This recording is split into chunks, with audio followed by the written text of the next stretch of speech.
Baiklah, bertemu lagi dalam Grandstand Ahad bersama kami yang baru saja berehat tadi. Sekarang kita kembali lagi dan dengan tetamu yang lain pula. Ya, betul. Kali ini kumbang je ramai. Kan?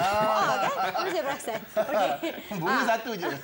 Okey, tetamu kita ni dari Akademi Bola Sepak Friends. Mungkin ramai lagi yang belum tahu, tapi hari inilah yang kita nak ceritakan apa itu Akademi Bola Sepak Friends dan apakah penglibatan mereka dalam sukan tempatan kita ni. Jadi, tanpa melengahkan masa lagi, kita perkenalkan dahulu tetamu kita di sebelah kiri dahululah.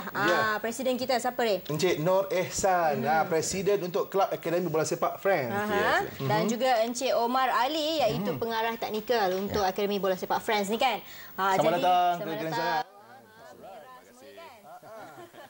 Okey, jadi Akademi Bola Sepak Friends ni katanya sebuah akademi bola sepak yang dimulakan ataupun latihannya dimulakan daripada peringkat grassroots lagi, daripada kanak-kanak. Jadi boleh ceritakan apa sebenarnya Akademi Bola Sepak Friends ni, Cik Ehsan?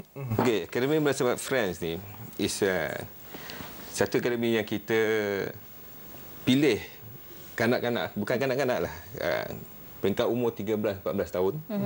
Okey, kita pilih daripada seluruh Malaysia. Okey, ada saringan dia. Dan kita letak dia dalam satu tempat, pusat latihan di Kampung Janda Baik, Pahang. Okey, kita limit tempat tu kepada 50 peserta saja. Ini peserta ni kita ambil dan kita train selama 5 tahun. Okey, bukan saja kita ambil train daripada segi bidang bola sepak, in terms of professional training, dan kita also bagi kat dia beasiswa untuk pembelajaran. Okey, di sekolah menengah swasta. Okey, kalau you tengok within that area, there's only one sekolah menengah swasta Saleha. Okey, jalan nak naik Genting Highlands itulah. Okey, ini sekolah menengah swasta yang bertaraf 4 bintang. Okey. Jadi package yang kita bagi untuk kanak-kanak ni semua ni, saya rasa agak lumayan lah. Dan yang pertama kali di Malaysia. Ya, dan siapa buat pemilihan ni sebenarnya? Okey, pemilihan ni kita ada panel kita. We have our team coaches. Okay, kita ada technical director, head coach, goalkeeper coach, okay, assistant coach, physiotherapist. Okay, dan kita ada physical trainers. Okay, these are the set of people yang akan select. Then we have our criteria. Oh, antaranya kriteria ada? The student must have potential to play. Oh, okay. Potential, they must have skill, they must have potential that we can groom them to become a better footballer, professional footballer. Jadi untuk bahagian teknikal pula kan, Encik Omar Ali kan? Ya, saya. So bahagian teknikalnya, apa tugas Encik Omar Ali sendirilah untuk Akademi Bola Sepak ni? Okay, terima kasih Intan. Dari segi teknikal saya lebih kepada menguruskan dia punya perancangan pelatihan. Di bawah-bawah saya ada jurulatih-jurulatih yang telah dilantik, seperti ketua jurulatih dan penolong-penolong jurulatih, juga physical trainer dan sebagainya. Jadi saya ditugaskan untuk menyusun segala latihan dan juga pertandingan-pertandingan yang di mana kita rasa kita boleh expose players ni ke peringkat yang lebih tinggi. Okey. Maknanya nanti kita akan cerita lagi bagaimana agaknya sesi kejurulatihan yang berlaku di situ. Tapi sebelum tu kita tanya dulu dekat Cik Ehsan ni. Ya, betul. Tentang kenapa okey, bila dan bagaimana pertubuhan Kelab Akademi Bola Sepak ni tercetus? Idea dia lah datang daripada apa semua. Okay. Sebenarnya Friends United ni masih muda. Okay, kalau you tengoklah kita punya incorporation pun kita started last year. Okay. Tak sampai setahun lagi lah. Tak sampai setahun lagi. Maksudnya untuk menyambut seruan kerajaan lah, untuk meningkatkan industri bola sepak di Malaysia ni. Okay, jadi kita bersama beberapa kawan-kawan kan, for the passion of football, kita tubuhkan Friends United. Jadi kalau katakan tadi dekat Janda Baik lah, maknanya ini boleh kita saksikan ni antara kemudahan-kemudahan yang disediakan di Akademi Bola Sepak Friends. Dan di Janda Baik katanya kawasannya agak luas. Boleh cerita sikit tentang bagaimana kawasannya di mana dan bagaimana agaknya apa lagi fasiliti-fasiliti lain yang disediakan oleh pihak Friends Pusat United. latihan ni terletak betul-betul di dalam kampung Janda Baik. Okey. di atas tanah seluas 5 ekar, lebih kurang 5 ekar. 5 ekar, besar. Yes, 5 ekar. Okey, kita ada facility, means kita provide boarding rooms, okay, for the whole 48 student yang kita ada sekarang. Alright. Dan kita ada our own canteen with our own nutritionist. Kita jaga makan budak-budak ni. Sehari kita bagi dia makan 6 kali. Kita jaga program makan dia. 6 kali makan. 6 kali. Seronoknya. Suka. Saya pun nak masuk. 6 kali makan. Why? Because budak-budak ni kita train, kita nak build dia punya body mass. Betul. Okay. So kita kena jaga aspek makanan ni penting. Betul. Okay. And then at the same time juga kita ada fasiliti padang bola, which is FIFA punya standard lah, 130 by 70 meters. Itu memang standard lah FIFA. Yes. Okay, and then kita ada futsal court. Okay, kita ada media room. Media room ni semua computerized lah. Kita ada internet. Kan kita ada projektor, Astro pun ada dekat situ. Oh, ada juga. Astro Arena Bukan 801 kan? Semua ada Astro, full package. Okey, kalau kita saksikan ataupun kita dengar tentang perancangan-perancangan ataupun pembangunan yang dilakukan oleh Friends United ni, kebanyakan telah dilakukan di luar negara, pihak international lah orang kata kan. Kelab-kelab bola sepak international yang telah memulakan latihan dari grassroots lagi, maknanya inilah yang cuba dilakukan oleh Friends United. Kerana ini penting sebenarnya bagi saya, sebab kalau dari kecil kita telah pupuk, mungkin itu adalah satu perkembangan ataupun proses yang lagi bagus kan, kita nampak. Tapi macam mana agaknya nampak seorang budak itu ataupun baru 12-13 tahun berpotensial dalam bidang bola sepak dalam jangka masa mungkin 10 atau 15 tahun akan datang? Daripada segi bidang kepakaran itu saya terpaksa pada Cik Omar. Ini bagian ketiga lah kan? Terserah kepada pakar teknikal kita kan, kepada Cik Omar. Okey, soalan tu agak subjektif. Kalau kita cerita dari pembangunan, especially apa sukan pun, termasuklah bola sepak. Sekarang ni kita buat pemilihan berdasarkan kepada performance pemain itu ketika ini. Dan kita tengok dari segi kemahiran dan melalui pemilihan atas kriteria yang kita tetapkan, kita kenal pasti yang berpotensi dan kita harap pemain ini akan menjadi suatu pemain yang baik dan bertaraf bangsa di suatu ketika nanti. Bagaimana agaknya pemilihan itu? Adakah dari sekolah-sekolah ataupun ada pertandingan-pertandingan? Sekarang ni setakat ni sudah dibuat pilihan lah dalam 48 peserta ni sudah diambil. Jadi bagaimana proses pemilihan mereka dalam Friends United ni? Okey. Kita dah lalui proses pemilihan pada tahun lepas di mana melalui pertandingan MSSM, Majlis Sukan Sekolah Malaysia, dan pemain-pemain ini ketika itu mewakili sekolah dan negeri masing-masing. Jadi kita dah shortlist pemain ketika itu. Dan di sebalik itu juga kita adakan pemilihan-pemilihan yang lain. Dan pada bulan November tahun lepas kita buat final selection dan di mana kita senarai pendekkan sejumlah 48 orang yang ada di Friends United sekarang. Ya. Okey, kalau nak ikutkan Friends United lah kan.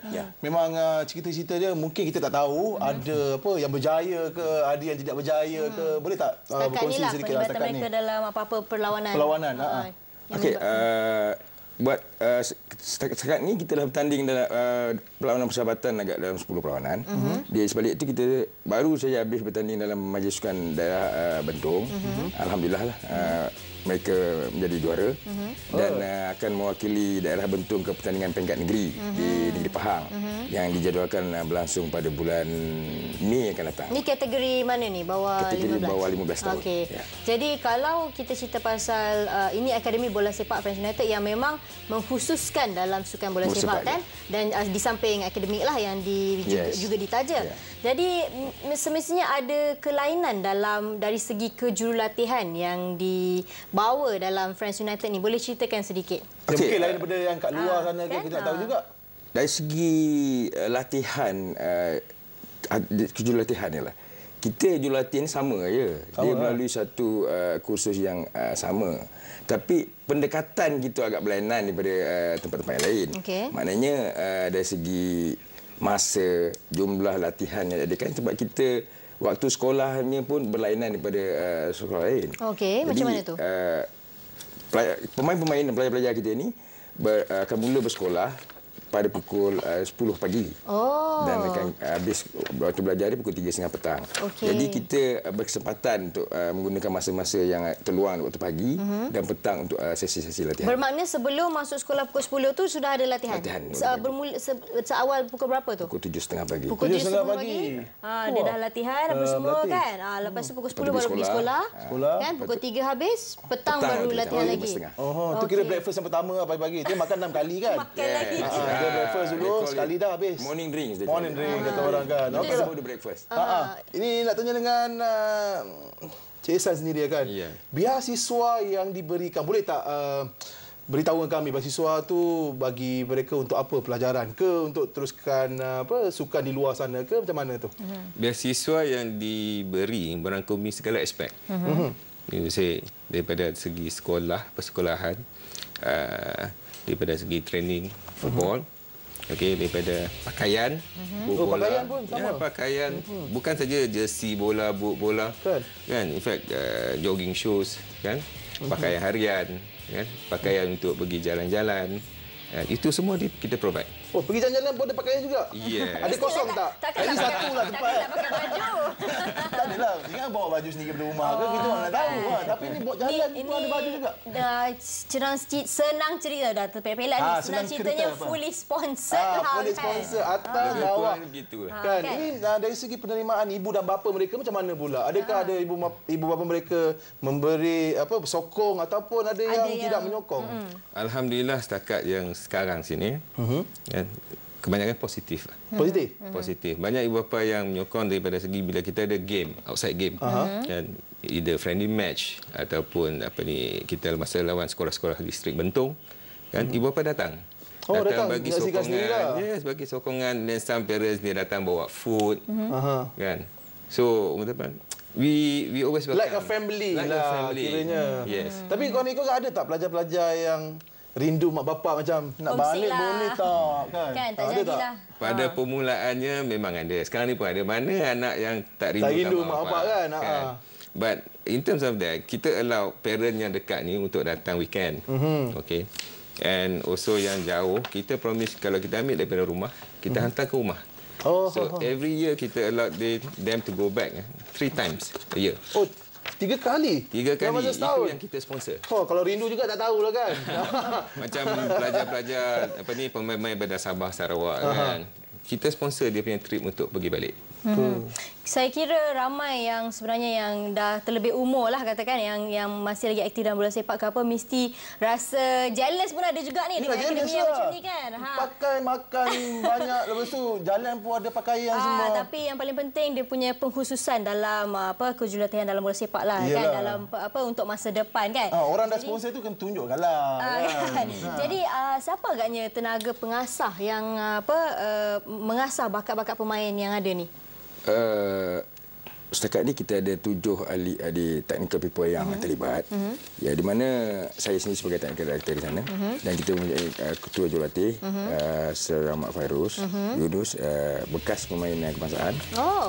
Dan beliau memiliki sijil lesen A, jadi diiktiraf oleh Persatuan Bola Malaysia. Dan beliau merupakan salah satu jurulatih yang telah lama berkecimpung dalam arena pembangunan bola sepak, dan dia juga pernah melatih di sekolah-sekolah Bukit Jalil. Dan selain daripada itu, kita mempunyai penolong-penolong jurulatih yang berwibawa yang pernah terlibat dalam pembangunan bola sepak di peringkat umur di negeri-negeri masing-masing, seperti saudara Zulkifli Samion.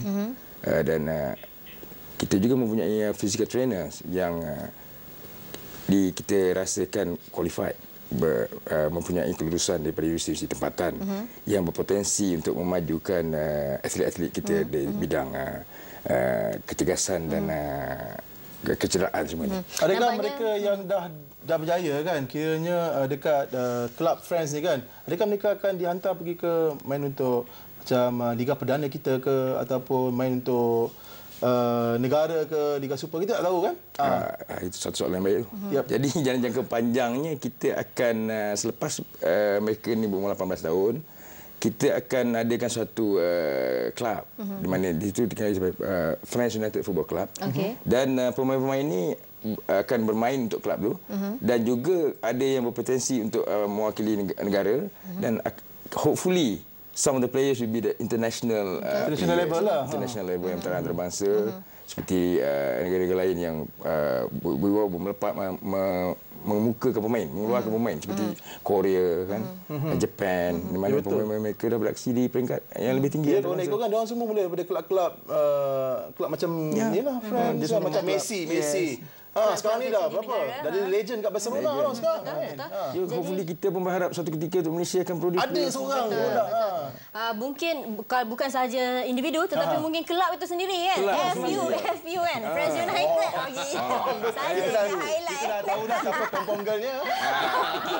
Jadi kalau cerita pasal kejurulatihan lagi kan Cik Omar, tak ada ke perancangan untuk mendapatkan hikmat jurulatih dari luar kan, luar negara kan. Kalau kita tengok banyak juga yang sukan-sukan lain yang mendapatkan hikmat jurulatih dari luar kan. Jadi macam mana pula dengan France United?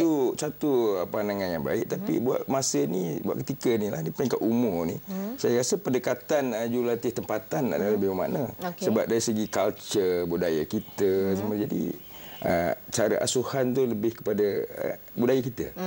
Tapi InsyaAllah di masa akan datang dalam peningkatan umur mereka, kita dah lahirkan pemain untuk kelab, kita akan boleh jadi kita akan dapat khidmat-khidmat yang lebih tinggi. Yalah, kata orang kan kita ada jurulatih yang bagus di negara kita, bukan sahaja di luar sana. Okey. Hujan emas di negeri orang tiba-tiba. Hujan batu. Hujan batu negeri sendiri. Jadinya kita cerita lagi pasal pertubuhan France United ni lagi lah kan. Kalau kita tengok macam-macam disediakan beasiswa pun, boleh kata seorang tadi berapa? 80,000 Betul? Kan? Lebih kurang. Anggap pun semacam. Jadi kan. Jadi boleh cerita bukan boleh cerita sikitlah kan tentang penajaan ke ataupun bajet dari mana ke, kerajaan ke, macam perancangan mana? sukan yang terdekat ni ke. Okey, kita private entity. Menurut saya kita menyahut seorang kerajaan lah. Kita membantu menyumbang pada meningkat prestasi industri bola sepak Malaysia. Kan, jadi atas dasar tu sebagai corporate kita nak menyumbang pada sukan tanah air sendiri. Kan, kita tak ada sumbangan daripada mana-mana pertubuhan. Kita sendiri. Kan. Kira made in Malaysia. Made in Malaysia. Yeah. Dia bawah dia ada bintang sikit daripada France United. Kan kita tak tahu. Okeylah. Ini dari segi banyak kelab di luar sana kan yang orang ramai boleh pilih, tapi apa istimewanya? Kita tak tahu juga apa istimewanya Akademi France United ni. Siapa nak terangkan? Silakan. Tentang keistimewaan Cik Ihsan. Istimewalah Cik Ihsan kan. Kalau you tengok dalam Malaysia Indonesia lah kan, tak ada kelab yang have one stop training, academic, housing, and you sponsor all the players. Betul lah. Okay, we are the only, I think safely I can say we are the first one. Okay, first one to have such a club. Yang ada macam-macam. Yes. Tu lah, kalau ikutkan bukan sekadar bersukan, tetapi ilmu pengetahuan juga amat penting sekali. Tapi itulah dia kan, kalau ikutkan 5 ekar, 5.25 ekar tanah di Janda Baik ini boleh mendidik anak-anak kita yang ingin menjadi seorang profesional. InsyaAllah. InsyaAllah tu masa nanti kan. Okeylah, dari segi teknikal lagi kan. Harapan Encik Omar sendiri kepada jurulatih dan juga kepada pelajar-pelajar yang berada sekarang ini di France United kelak nanti. Ya, besar harapan kami. Besar. Pada satu hari nanti kita akan dapat melahirkan pemain-pemain, especially untuk negara kita sendirilah, untuk menjayakan, mengharumkan nama negara, dan selepas itu dapat melahirkan pemain yang dapat mengharumkan nama Malaysia di peringkat antarabangsa. Itu adalah jangka masa panjang. Jadi harapan saya lagi terhadap jurulatih-jurulatih yang juga kita tengah di France untuk bekerjasama dan memberikan sumbangan yang begitu bermakna bagi menjayakan France United. Yalah, harap-harap tak adalah macam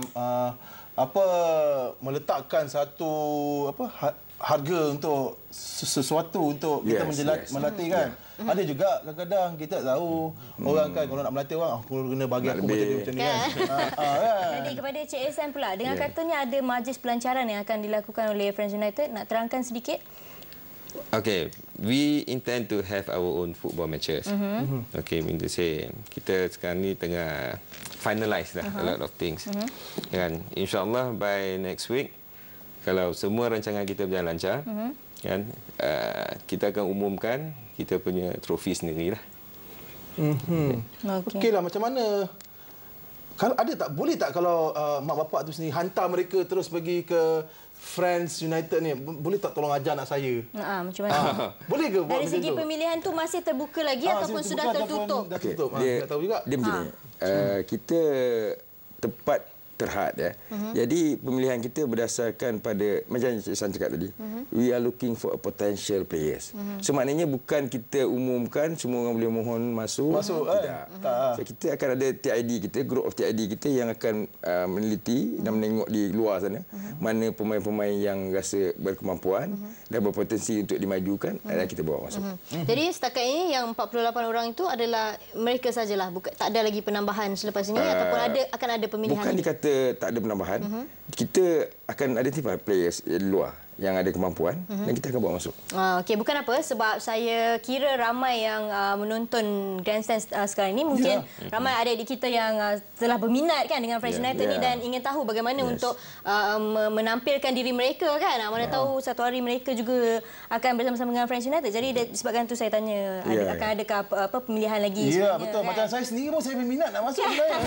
Sebab tempat tu. Minta maaf lah ya. Tapi sebab apa yang saya minat adalah makan 6 kali. Okey, nak tanya dengan okeylah, ada tak macam mereka-mereka di luar sana yang sedang menyaksikan Grandstand hari ini nak tahu perkembangan daripada Friends United sendiri? Ada lawan sesawang ke ataupun ada Facebook ke?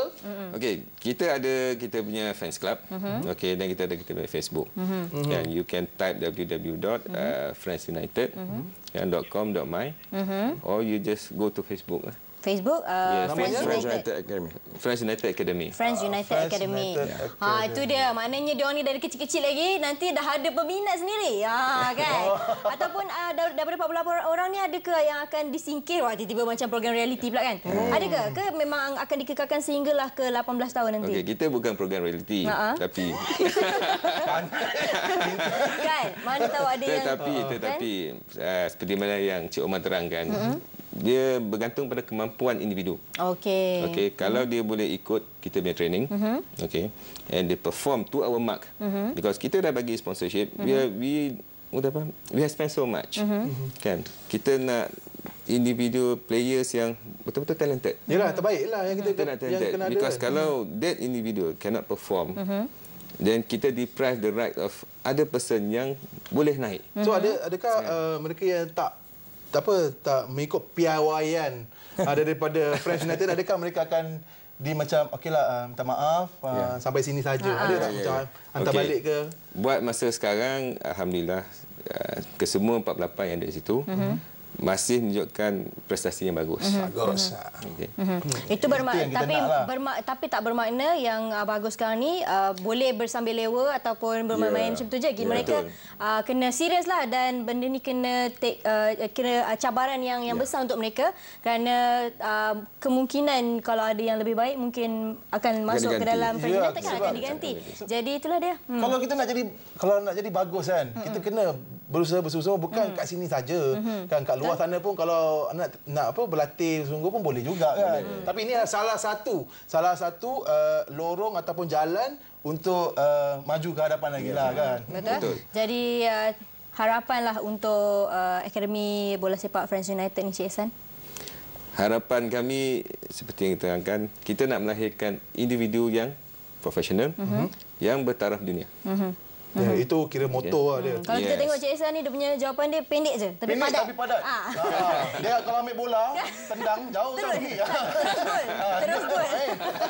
Kan? kan. Tapi itu dia, kita faham apa maksudnya. Maknanya kan. Jadi terima kasihlah banyak-banyak kepada Cik Omar Ali dan juga Cik Ihsan yang bersama kita. Banyak info yang telah kita dapat tentang Akademi Bola Sepak Friends United ini dan diharapkan kita dah dengar harapan mereka dan harapan kita pula moga-moga kita lebih melahirkan lebih ramai lagi lah pemain bola sepak yang berpotensi tinggi dan juga berkualiti dalam antarabangsa ni. Betul, kita akan mencari terus mencari untuk bahawa pasukan bola sepak kita masuk Piala Dunia, itu penting. Kan. FU je. Saya dah jadi peminat ni. Pomonggal jangan lupa. Jadi itulah dia. Sekarang ni kita berehat seketika lah. Terima kasih kepada tetamu kita. Kita kembali lagi selepas ini dalam Grandstand Ahad.